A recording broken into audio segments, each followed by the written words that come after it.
আসসালামু আলাইকুম বন্ধুরা, আমি আসলাম মাহফুজ শেখ ইউরোপ থেকে। তো আজকে কথা বলবো হলো নতুন যে ইরান এবং আমেরিকার যে যুদ্ধ নিয়ে কি হতে যাচ্ছে পৃথিবীতে, সেই নিয়ে আজকে এই আলোচনা।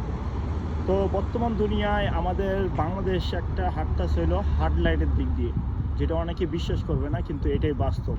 যদি আপনারা চিন্তা করেন, যদি এই যুদ্ধটা কয়েকদিন না কয়েক মাস যদি হয়, 1 থেকে 2 মাস, বাংলাদেশের খাবারের দাম আকাশচুম্বী যেতে পারে। কারণ কেন বলেন? কারণ হলো বাংলাদেশের অর্থনীতি পুরোটাই আছে ডিপেন্ড করে হলো মিডল ইস্টের উপর, যেখানেতে আমাদের 1 কোটি প্রবাসী প্রতিদিন কাজ করে। সৌদি আরবে আছে 50 লাখ, দুবাইতে আছে 30 লাখ, এবং কি কাতারে আছে প্রায় 10 লাখের উপরের জনগণ। তো এই সকল জনগণের যখন চাকরি অথবা ব্যবসা বন্ধ হয়ে যাবে, তারা যখন দেশে আসবে, এক একটা ফ্যামিলিতে প্রবাসী পরিবারের কিন্তু 5,000 5 জন করে যুক্ত। তো 1 কোটি প্রবাসীর প্রায় 5 কোটি মানুষ ওই মিডল ইস্টের উপর কিন্তু আমরা একবারে ডিপেন্ডেন্ট। তো এই জায়গাটাতে যদি বড় একটা গ্যাপ আইসা পড়ে, সেটা বাংলাদেশের দিক দিয়ে খুবই খারাপ। কারণ হলো আমরা হলো দুইটা জিনিসের উপর পুরো বিশ্বের উপর নির্ভর। একটা হলো গার্মেন্টস শিল্পে, আর দ্বিতীয়টা হলো প্রবাসী ইনকামে। তো যেহেতু প্রবাসী ইনকামটা রুকে যাবে, এবং গার্মেন্টসে আমরা যখন মালগুলো সাপ্লাই করবো ইন্টারন্যাশনাল মার্কেটে লাইক ইউএস অথবা মিডল ইস্টে, তাদের যখন সেল ড্রপ করবে, তারা কিন্তু পেমেন্টগুলো আনপেড করবে না, তাদের পুরো ফুল পেড করবে না।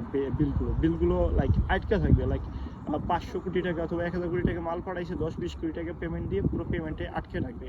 তো সেই জন্য একটা লাইক অর্থনৈতিক ধাক্কা আসতে পারে সামনে। তো এই পর্যায়ে কী করা উচিত প্রত্যেকটা প্রবাসীর, তাই নিয়ে আজকের এই কথা বলবো আমি।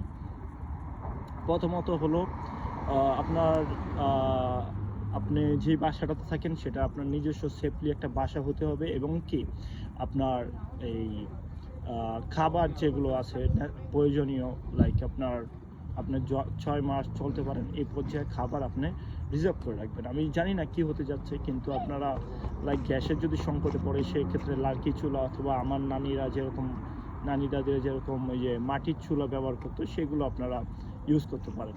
তো এই সামনের ক্রাইসিসটা একটু ধৈর্য সহকারে মোকাবেলা করতে হবে, এই ছিল আমার পরামর্শ। এবং কি আপনারা একটু ঠান্ডা মাথায় যে কোনো ইনভেস্টমেন্টের আগে, যে কোনো বিদেশ যাওয়ার আগে একটু ধৈর্য সহকারে তারপর পদক্ষেপ নেবেন।